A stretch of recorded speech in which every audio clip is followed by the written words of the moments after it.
Good evening, everybody. How are we all? Please let me know if you can see and hear me. We should be broadcasting live onto Purge TV, DLive, VK, and brand new Tube. So let me know if that's the case, because I hope so. I Hate People is overall... my gosh. I Hate People is over on DLive. And Danny's in on VK. Danny says, hello, now that the election is over, I can finally watch the live stream. No more leafleting and I will take third place. You will indeed, Danny. And we're going to talk a bit more about that.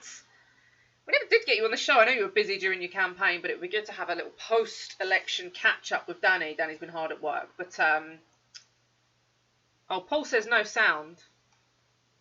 Let me know if anyone else can hear me. It would be helpful. It'd be helpful if you could hear while I'm talking. Anyone else? Dimitri says, I hate some people too, but I lost nationalism for a while. I'm not saying that I hate people. Oh, good. Beth says it's okay. Fine. Paul, refresh. Oh, Kyle says it's okay. Paul, refresh. Yes, Dimitri, I wasn't saying that I hate people. There is somebody called I Hate People. That's their handle in the chat. So I'm not just starting my show by saying I hate people. That probably did come across a bit strange. Anyway, there we go. We've cleared that up. Who else is in? David is in. David Griffin on VK. Good evening to you. And Lee is over on DLive. Good, good, good. Let me say hello to everybody on Purged. Marty was the first in. Marty and Kyle were in. Boom, straight away. I hit the live button. Bang. There's a comment straight away. Good evening to you, my dear. Marty says this is a very sad day for Northern Ireland. It is indeed, Marty, but it's... It was always, look, this is predictable. This was predictable. It should have been predictable to absolutely everybody. And if anybody needed any, cold, hard evidence of the fact that this was going to happen, look at the mainland. Look at mainland UK and what's happened there. This whole situation that we find ourselves in, whether it be... Let me just make sure I can't hear myself coming out of another speaker. I want to be hearing the Franzen creature. The Franzen creature doesn't want to hear the Franzen creature. Anyway, whether it be Northern Ireland and the PUL community of Northern Ireland, or English folk living in English towns, English cities that have become caliphates, that have become ghettos, whether they be Islamic, African, whatever. This is all about demographics, and that has always been the case, and it will remain the case. And until people accept that that is the issue at hand, until people accept that we just aren't breeding enough. I was speaking to someone earlier about this, and the situation in Northern Ireland is terribly sad, but it was going to happen, and there were a lot of people that had their heads in the sand and didn't think it was. We saw similar stuff on the mainland. People were absolutely convinced in 2014 that UKIP were going to rise to power, take power, and turn this into some sort of nationalist utopia. First of all, not nationalists, rebellious Tories at best. Secondly, they won a seat because we don't have proportional representation. We have first past the post. It's a two-horse race in this country, and it will remain that way. But the situation in Northern Ireland, it is very clear. If you look at demographics, this is what happens, and this is what's happening in the UK as well. And I know that these are lower level, these are local elections, but what a shake-up, eh? What a shake-up. We'll talk about it all a bit more in a while. Buster is loitering around my chair, so if you can hear sniffing and snorting and yawning and just general noises, it's Buster.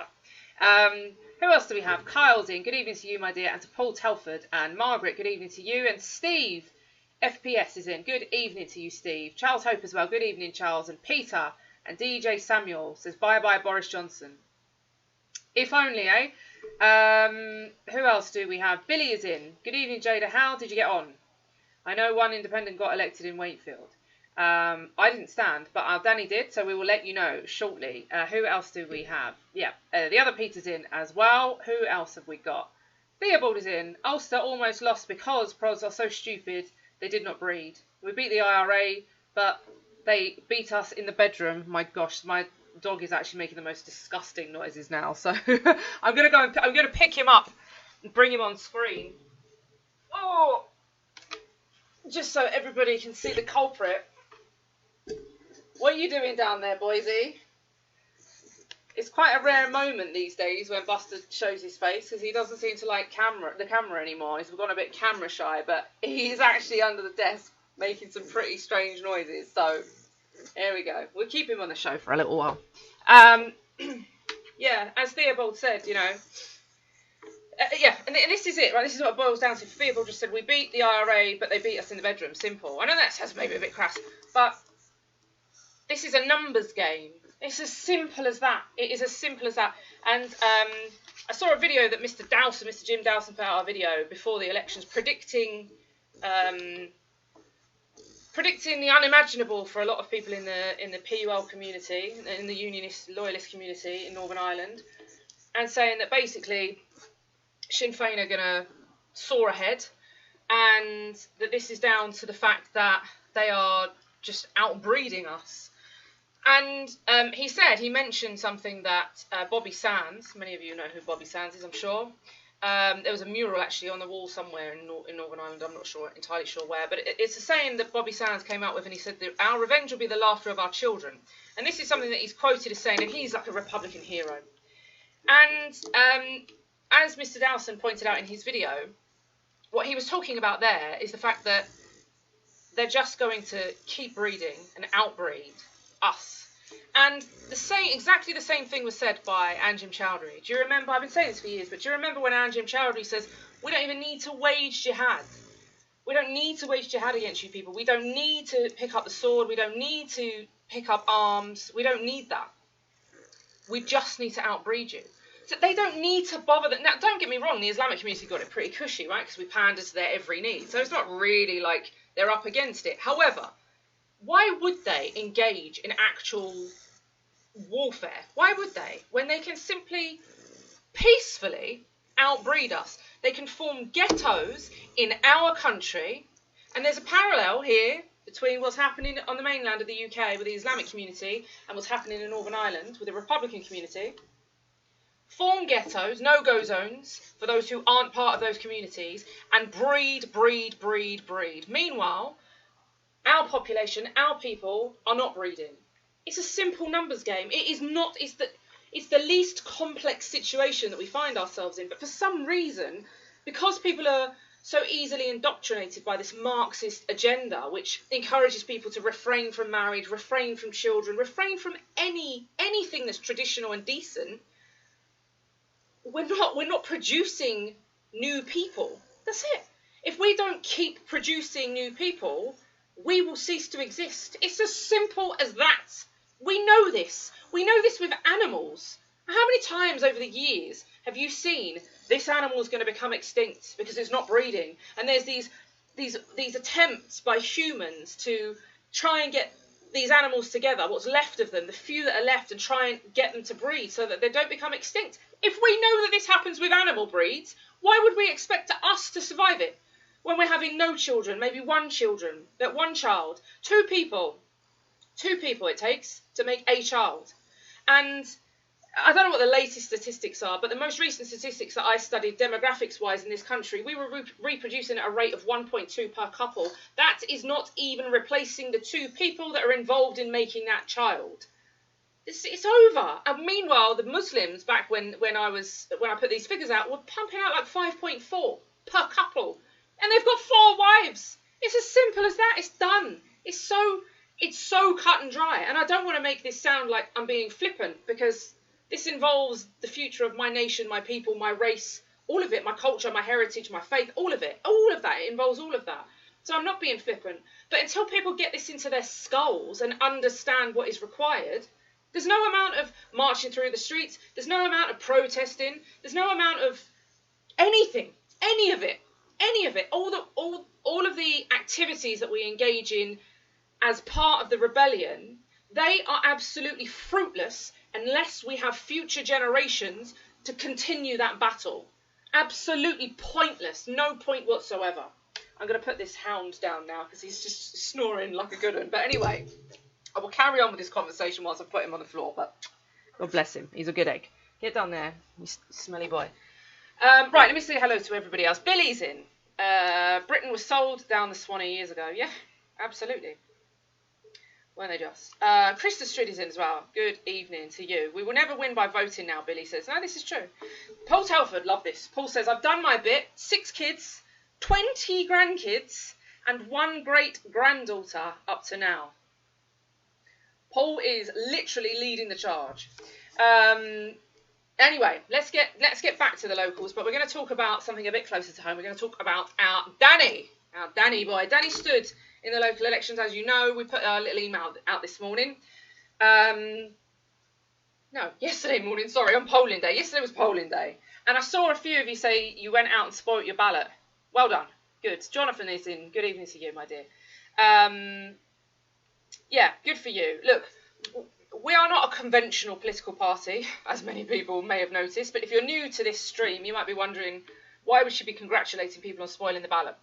Well, because we don't partake in this fantasy world of we're going to stand in these elections, take power, and change the country. I have just very, very briefly summed up that this is a numbers game and we've already lost, and that's that. Matthew Evans says, as we can afford Muslims are prepaid to breed at our expense. On the other hand, yeah, because white people are more perpetually in balance with nature. Also, we have less incentive to have children. We have less. Well, and that shouldn't be the case. That shouldn't be the case. We shouldn't have to be incentivized to have children.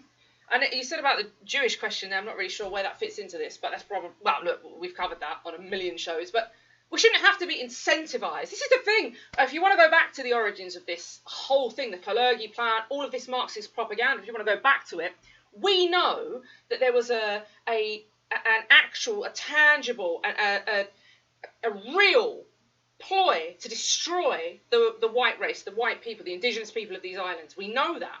We know that part of that was to encourage people not to breed, not to marry. We know all of that. We know that. We've been told that. So what more incentive than the continuation of our people do we need to breed? I don't know. You know, if I was going to say if we had been shown an example, but this is what frustrates me. It's a very different set of circumstances, but of course I moved to Northern Ireland when I was released from the clink, and I explained to people in Northern Ireland, I spoke to people in Scotland for many, many years. It's a very different situation there because of the cultures, the dominant culture, the dominant friction between cultures were Unionists, so British, Protestant, and then Republican. So Irish nationalists, right? And when I say nationalists, I don't mean our sort of nationalists. Nationalists in Northern Ireland is a Republican, is an Irish Republican. So it's very different. But I remember saying to these people, listen, it's all going to be absolutely academic when the Muslims move in. Now, it hasn't happened in Northern Ireland yet, but it's happened already in Scotland. Entire swathes of Scotland look like Pakistan. So, you know, when we say about if we had known, well, the UK mainland should be the blueprint of what not to do, unless you are hardline Marxist, like in the south of Ireland, in the Republic, right, in the Republic of Ireland. Their government literally wants to emulate what's going on in the UK, on the mainland of the UK. They want to emulate mass immigration, multiculturalism, all of that. They want to, and they've done a fantastic job. They've been playing catch up with mainland UK over the last few years, and they've caught up very nicely. Entire parts of Ireland look like Africa. But these are crazy, these are communists, which is what the Shinners are.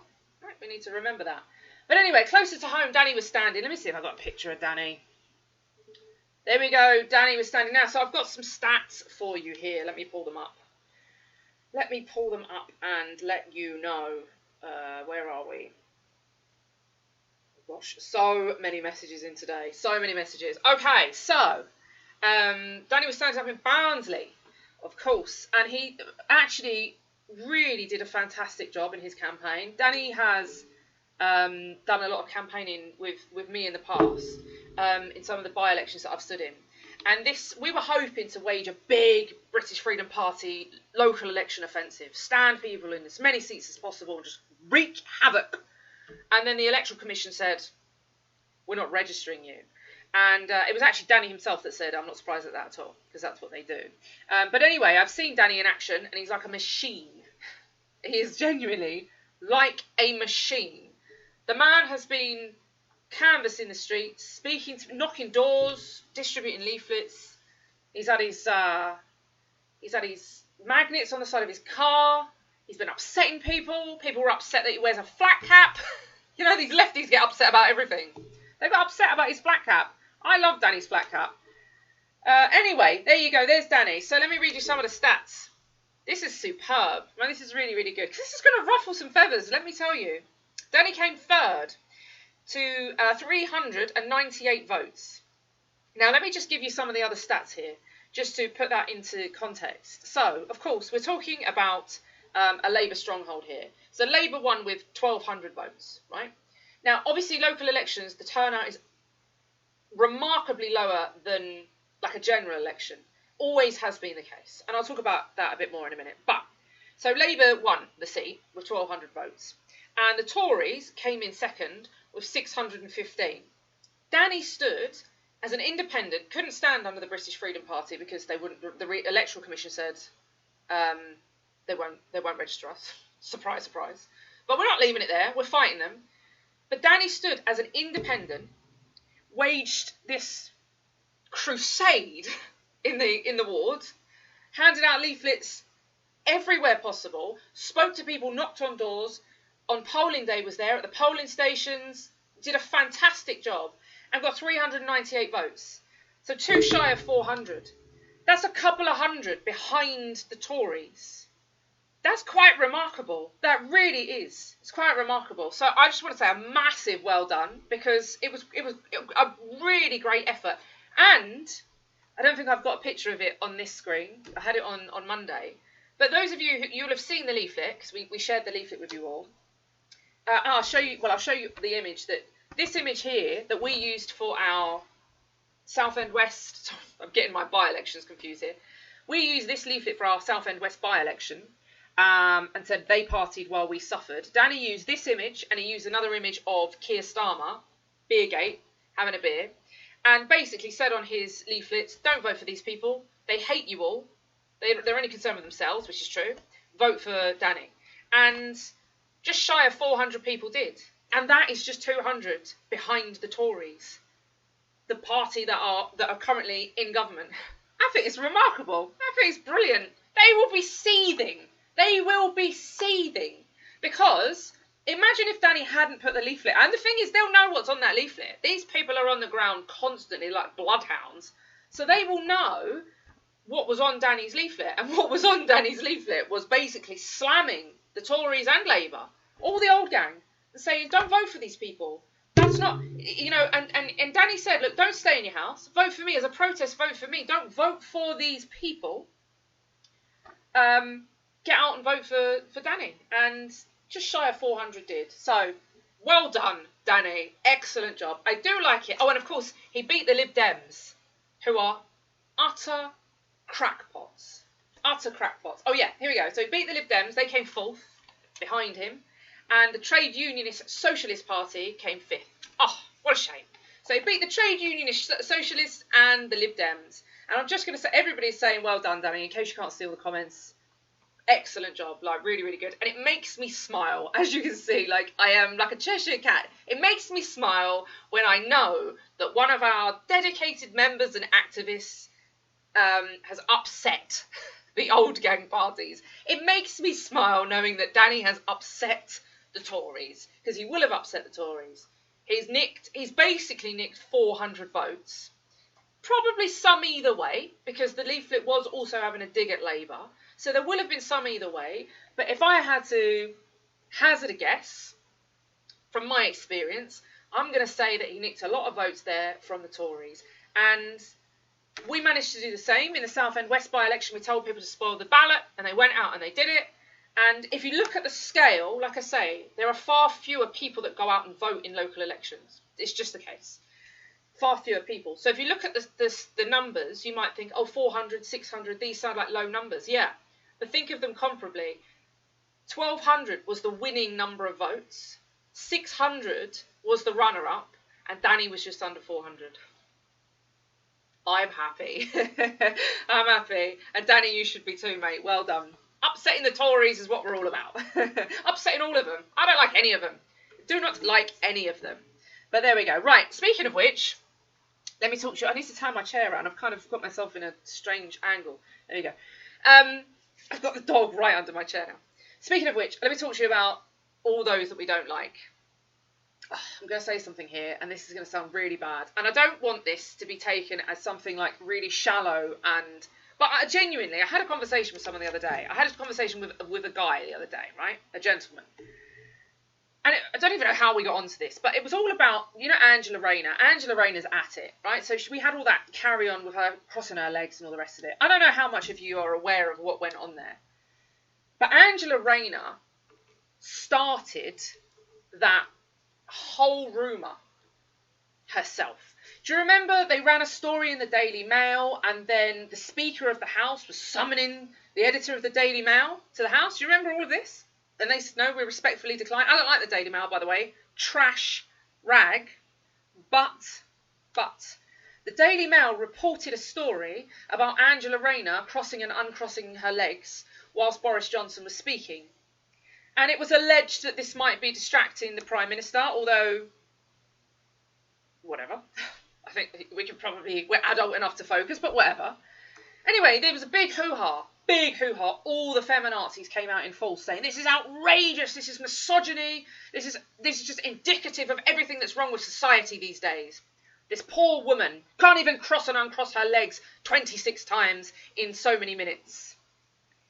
The truth came out by those who witnessed this firsthand. It was, in fact, Angela Rayner who made the statement herself. She was outside having a cigarette break with her colleagues, and she said that she admitted this herself, she says she does a Sharon Stone, she crosses and uncrosses her legs and flashes. I don't even know if I should say this. I don't even know if people want me to say this, because it's actually quite horrific. Like, I come from a working class background, and I hear some stuff. Most of my pals, I'd say, are male, right? So I hear some stuff. And I haven't heard this word being used before. But my goodness, she's on a cigarette break in the Commons with her colleagues, with her fellow members of Parliament. Oh, God forgive me, I don't even know if I should say this. I'm going to say it. I apologise. I'm not even comfortable saying this, but people need to know the facts. She said... She crosses and uncrosses her legs at the Prime Minister and flashes her ginger growler at the Prime Minister to try and distract him. I can literally recoil while I'm saying that sentence. But that's what she said. Now, we've got that bit out of the way. One of the most uncomfortable moments on air. Peter says she's no Sharon Stone, I'll tell you. So, she made that statement. Whether she was joking or not, she made the statement. The Daily Mail ran the article. And everyone was up in arms. As usual. Now, I spoke to a guy the other day, and I was like, listen, I need to ask you a question. Because, alright, I'm not into women, as you know, right? I'm not into all that carry-on. Strictly for the men. But I can appreciate when a woman is attractive. You know, you see a pretty lady, wherever. I've got friends that are lovely looking, what have you. You can appreciate that. And I know guys don't like to say it, but guys can appreciate when there's a good looking bloke. You'd be like, he's a good looking guy. So, I remember I was speaking to this guy the other day about this, and I was saying, look, I don't really understand, the guy that I was speaking to said, oh, she's rotten. In fact, everybody in the chat is saying the same thing. Now, I said, I thought, just because aesthetically, if you're looking at her, she seems to pretty much have it going on, right? I think she's relatively tall. She's got nice hair. We notice stuff like that. Women notice stuff like that. She's got nice hair. You know, she's slim. She's obviously a bit of a rat bag, but you know, just in terms of like how she looks, I thought that men would find her quite appealing. And this was an interesting conversation because the guy that I spoke to said not even in the slightest. And then he said to me, well, on the basis of what I've pitched, which was, you know, if you look at everything put together, there's not any real reason why she wouldn't be attractive to men, other than the fact that she's just a horrible human being, right? And this guy that I know said to me, okay, well, let's flip that. Keir Starmer. Keir Starmer, if you think about it, has got these same sort of attributes, but for a man that women might like, you know, tall fella, you know, quite a strong face. I don't say this lightly, and I'm not just being mean, because I don't just pick on people because of their looks, but it's the evil in these people, it's the ugly in these people that comes through. I cannot tell you that there is no other man walking this earth, honestly, or maybe very few, that repulses me like Keir Starmer. And I can't even explain why that is the case. I just find this man completely and utterly repulsive on every single level. And I don't even know, like, even if he was a raging nationalist right-winger, I don't think I could even flip that script. I just think that's how it is. But I would say that it's probably, yeah, like Matthew Evans just said, she's typical lefty degenerate. I think it is just the badness in these people, the wickedness in these people that just comes through. Anyway, I've just had to get that off my chest. This man, honestly. Oh.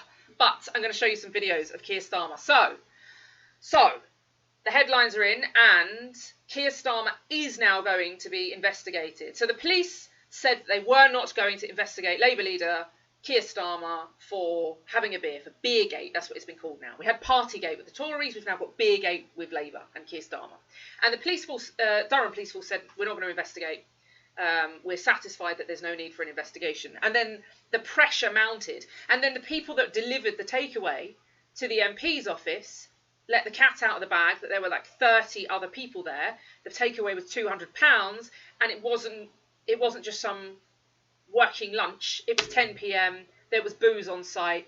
And so the police have now said they are going to investigate Keir Starmer over Beergate. And I welcome this news. And I welcome this news not because I'm a Boris fan, because there are a lot of people out there that have been saying, that are Tories, that are saying, oh, you're only focusing on the Tories, you're not mentioning Labour, it's this bias. And I actually agree that this announcement should not have been made after the local elections. I agree with the Tories that are saying this announcement by the police to investigate Keir Starmer should have come before the local elections took place, just like it did with Boris Johnson. Boris Johnson has been fined and faces possibly further fines for partaking in all of these illegal lockdown shindigs.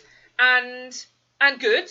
I'm glad he's been fined. I'd like him gone. I don't want Boris anywhere near government. I don't want any of them there. I'd like to just fresh start, drain the swamp, start again.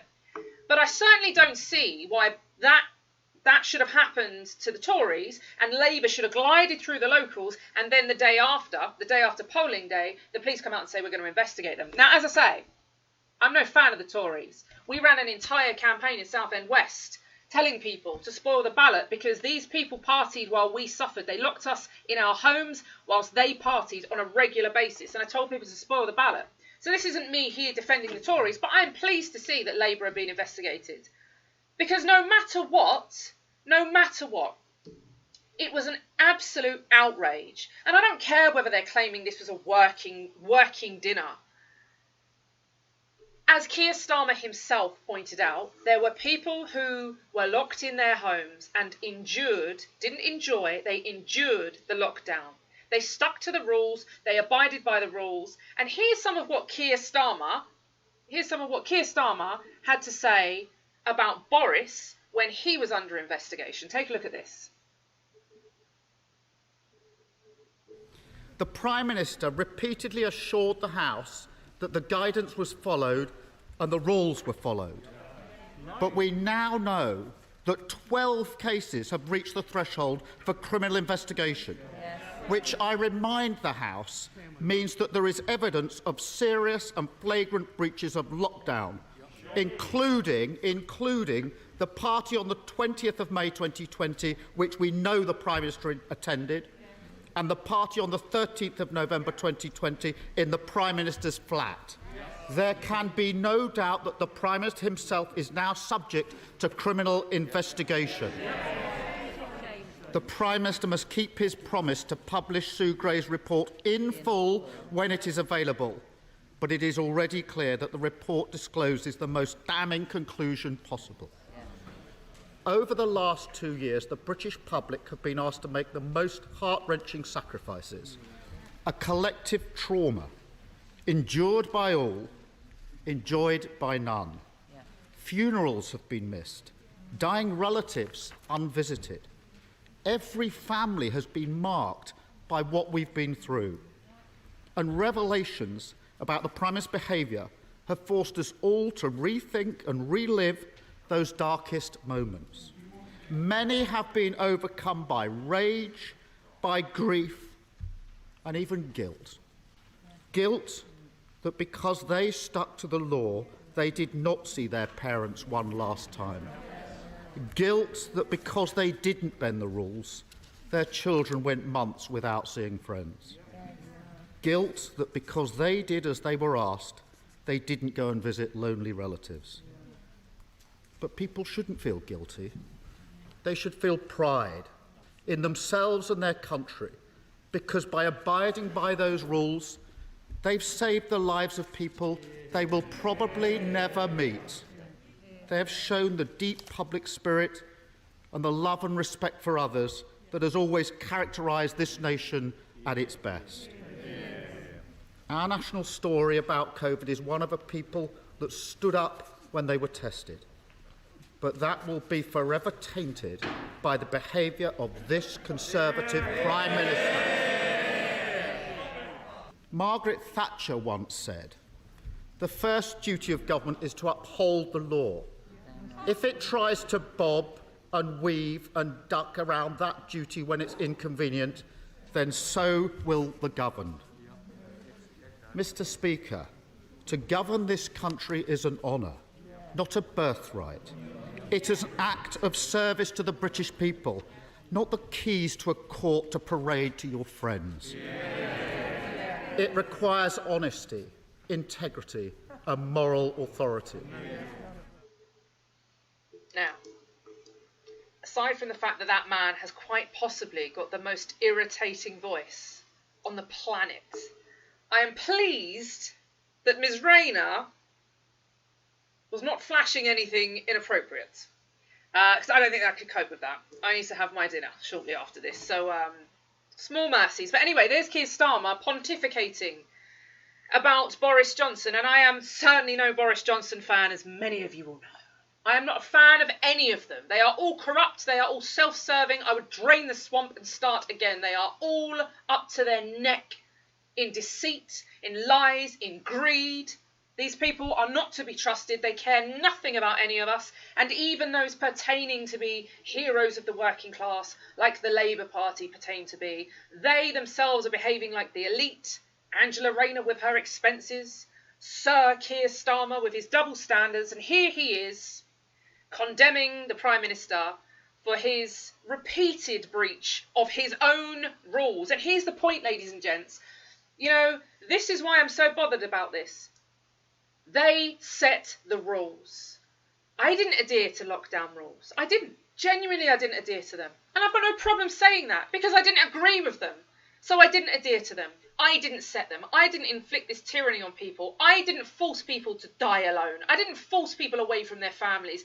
I didn't force children into situations where they had separation anxiety from other members of the family, or now they've got social difficulties because they literally haven't been around other people. I didn't inflict that on this population, and I never would have. But these people did, and they didn't abide by their own rules. But the interesting thing now is people in glass houses shouldn't throw stones, should they? So Keir Starmer had a lot to say to Boris Johnson, and here's another little snippet of Keir letting the Prime Minister know what he thinks should be his fate. Right? Take a look at this. Mr. Speaker, so we've got the Prime Minister attending Downing Street parties, a clear breach of the rules. We've got the Prime Minister putting forward a series of ridiculous denials which he knows are untrue. Yes. A clear breach of the ministerial code. That code says ministers who knowingly mislead Parliament will be expected to offer their resignation. The party's over, Prime Minister. The only question is, will the British public kick him out, will his party kick him out, or will he do the decent thing and resign? Yeah! So, Keir Starmer, the leader of the Labour Party, has even gone so far as to dare to invoke the spirit of Margaret Thatcher, right? Talk about the governors and the governed, right? Talking about those in positions of power adhering to the rules that they set. Otherwise, how can they expect us little people to adhere to those rules? And he even went as far as to call for the Prime Minister's resignation. Is he going to resign? Let me just remind you that those statements were made before the investigation was finalised. And again, I am not sticking up for the Prime Minister. I am no fan of our Prime Minister, and that's putting things very lightly. In fact, I would round up all of these people and I would send them to the Nuremberg trials, Mark II. That's what I would do, right? That's how little of a fan I am of any of them. But, do as I say, not as I do. Is that what we're dealing with here? Keir Starmer nailed his colours to the mast very early on and said that he believed that the Prime Minister's position was untenable and that he must resign before the conclusion of the investigation. So I wonder now, are we going to see the departure of the Labour leader? We haven't seen the result of this police investigation, and who knows whether they're going to return a guilty verdict and issue a £50 fine. Do you remember when they did that with the Tories? Issued a load of fines and said, we're not going to release the names of the people that we fined. Members of the public were not afforded such anonymity, such consideration. In fact, members of the public were fined thousands of pounds. Some members of the public were harassed, were harangued, were literally abused on some occasions. People were pepper sprayed, people were physically restrained, people were incarcerated for breaking the lockdown rules. Meanwhile, the Tories and seemingly Labour were having a jolly up. And here's a little clip of Keir Starmer and Beergate in action. Let's take a look. I mean, it's allegedly 10 o'clock at night, 10ish. A delivery guy has turned up from the local Indians with a takeaway, a £200 takeaway for 30 odd people who also had the foresight to make sure that they had booze in for the non-occasion. Right? Because that's what we're being told that this is. We're being told that this was not an occasion, this was not an event, this was a working day, and they all just needed to eat and have a beer. You know, the principle of all of this is, when you are restricting the rest of the population to stay away from your family, don't go and socialise. We were even told at one point we couldn't go out and buy alcohol because it was non-essential. Remember those days? Meanwhile, this is what they're up to. I hope the investigation comes back and says that he's up to his neck in it just as much as the Tories, which I expect no different. And then I hope he's got the really awkward, squirming position of being called upon to resign, like they all did with Boris Johnson. But do you know the long and short of it is? None of them are going to go anywhere, because they are all one and the same. And that is why politics is in the state that it's in. And that is why so few people turn out to vote.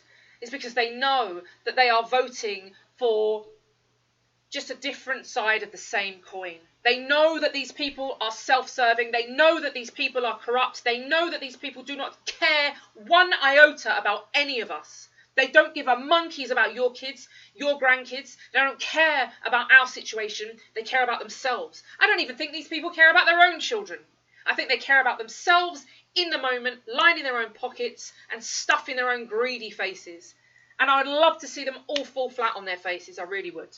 But for that reason, for the very reason that they are all the same, is why we run our campaigns telling people to boycott them. Boycott them, spoil the ballot, and let them know exactly what you think of them. Let's see what happens with Keir Starmer. He was very, very outspoken about the obvious necessity for Boris Johnson to resign. So I trust he will be doing the same if he's found to have breached the rules. Anyway, moving on. Serious news now. Serious news. Not that that wasn't serious, but serious for us. Because this little lot, this is a pantomime.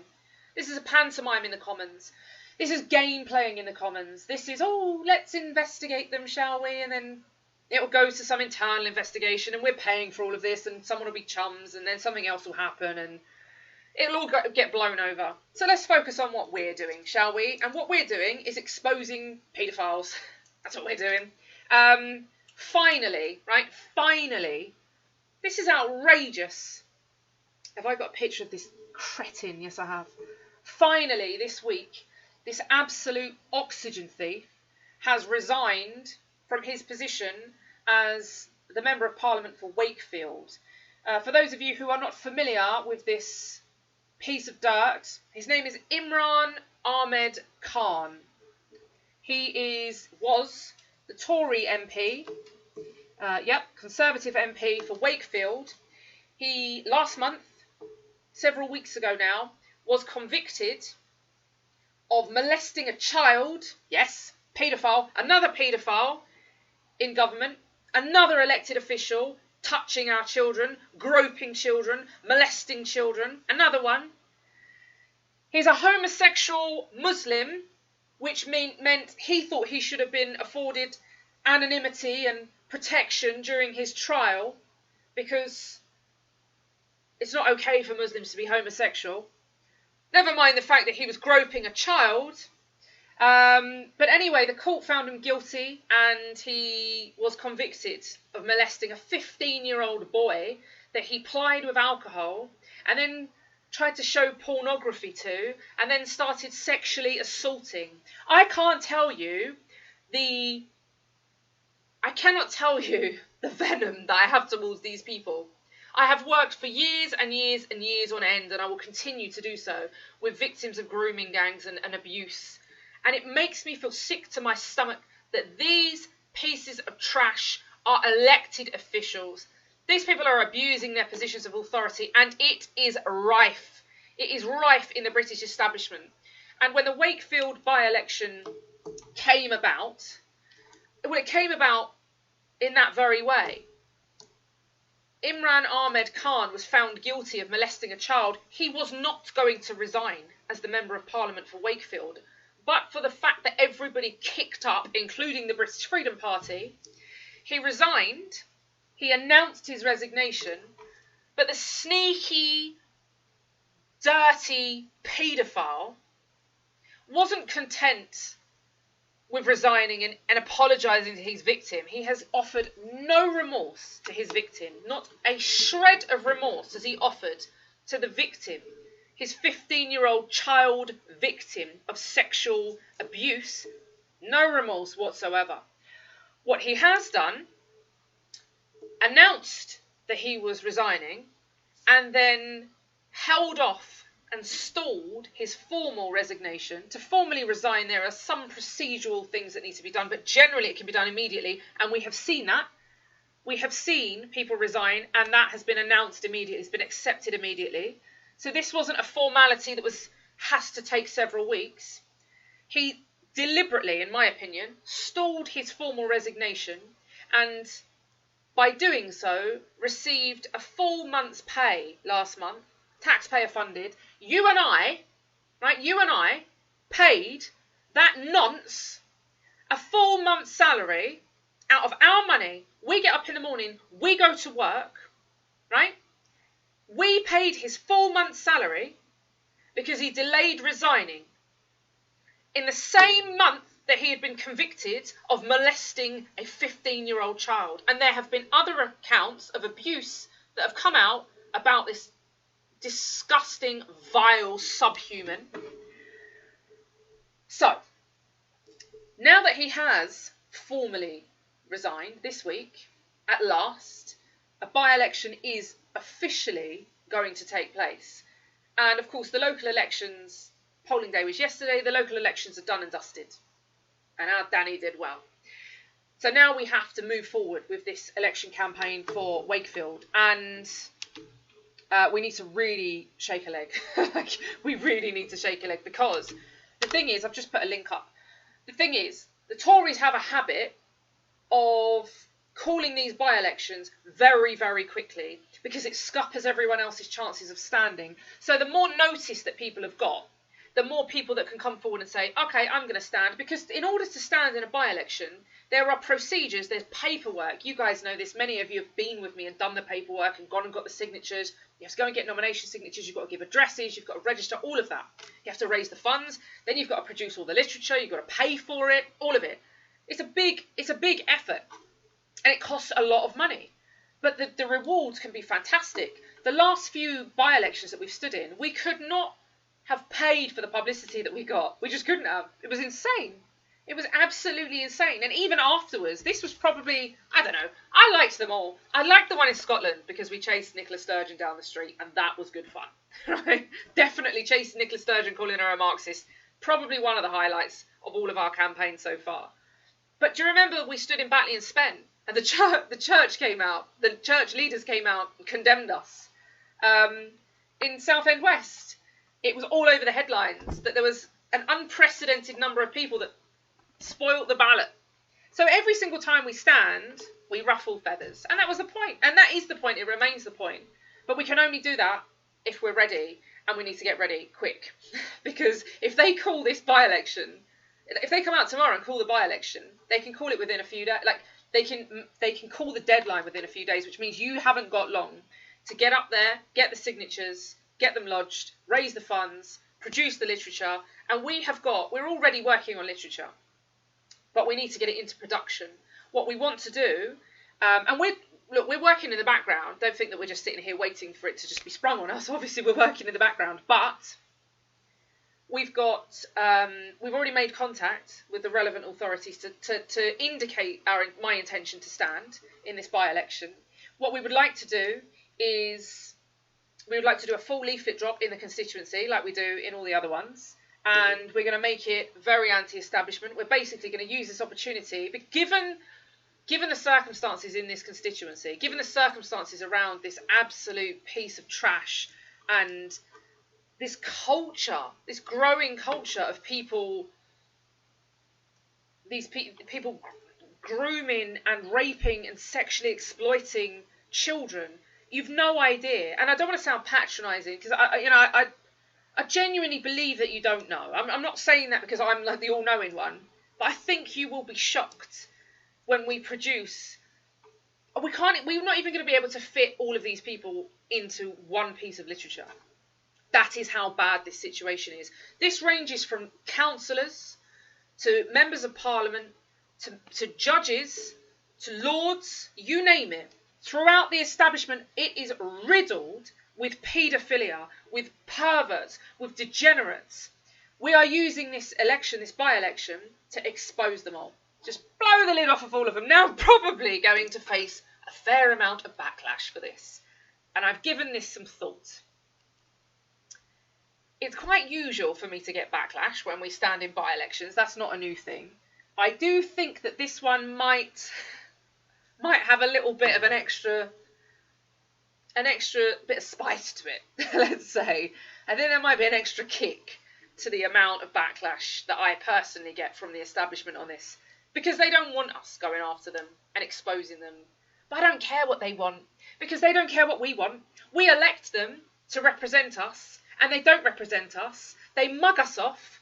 They treat us like we're second-class citizens. And so I don't care what they want. I don't care whether they want to swan through their lives behaving like degenerates and perverts and paedophiles. I don't care. They're not going to get it. So, the by-election's coming up. We haven't got a date yet, but let's get ready, people. Let's get ready. Here's a link if you want to chip in to the election fighting fund. That would be amazing. But we need all the help we can get. I also would really, really, really love it. I've said this before and I shall say it again. I would really love it if I knew that people were going to get out. Feet on the streets. Get the literature out. Because what we want to do is a full leaflet drop. We don't know at the moment. I haven't got the exact figures of how many people there are in the constituency. But generally, we're talking tens of thousands of leaflets. I think the last drop was 50,000, 40-odd thousand leaflets. Every single house in the constituency. Then we want to get additional leaflets done. Maybe a little bit harder hitting. Because remember that leaflet that does the main drop, it's got to get through Royal Mail and the Electoral Commission. So, a bit iffy. But we'd like to do separate leaflets that we give out, we distribute ourselves. And So there's a lot of work that needs to be done, and we need a decent amount of money. We do need a decent amount of money. Charles says, Jada, I don't want to send you a cake with a file in it. Don't end up in the nick. I do not want to end up in the nick. However, no, look, we're gonna play smart, but you know that we're going to get hassled for this. But I don't care. I don't care. If there isn't a greater cause to stand up to these people than protecting children, then I don't know what is. So anyway, that's our plan. So the link is there. If you can chip in to the Fighting Fund, please do. And if you are able to get out on the streets and help us with some leafleting, no matter where you are in the country, if you're able to do a bit of travelling, obviously I'm not from Wakefield. I'm a Londoner, as you can hear, but I don't live in London. Moved to Northern Ireland. I move all over. I'm all over. I'm everywhere. Like an irritation to the establishment. So we can work stuff out. And if you're able to travel, even if it's not for a long period of time, even if you can only offer an afternoon, it would be absolutely lovely to meet you. But we have to get organised now.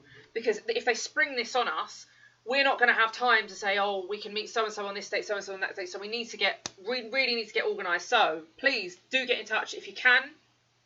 Please do get in touch if you can help out in any way. And if you are able to chip in, the link is there. Let us do this. And when we've got the first draft of the leaflet designed, I will show you all. Because I can't wait. I'm like a kid when it comes to these leaflets. I remember when I was designing these, I was like cackling. Look at this. All of it's true, by the way. None of it's false. It's all true. But I was sitting there like a naughty school kid, like, haha, this is going to upset them. And it did upset them. It upset them massively. Just like Danny did. Let me see if I got another picture of Danny. Oh, I like this picture. This is great. There's our Danny. Right, I'm going to end this week's show. End today's show with our Danny on screen. There you go. There he is. Well done again, Danny. Everyone's really proud of you, mate. You did an excellent job. And may I say, and I haven't seen all of the other candidates.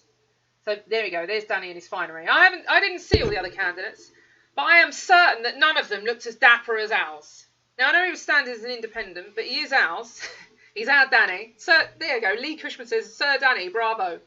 I am certain that Danny outclobbered every single one of them. Never a smarter man has been seen canvassing the streets than Danny. So there you go. Excellent. Really, really good stuff, Danny. Great effort. And as always, we're really, really proud of everybody who puts in the effort, you know? That's what it's all about. So, good stuff. All right, everybody, have a lovely weekend. I will, God willing, be back with you all on Monday at 7 p.m, so please do try and join me then. And if you can, give this video a share.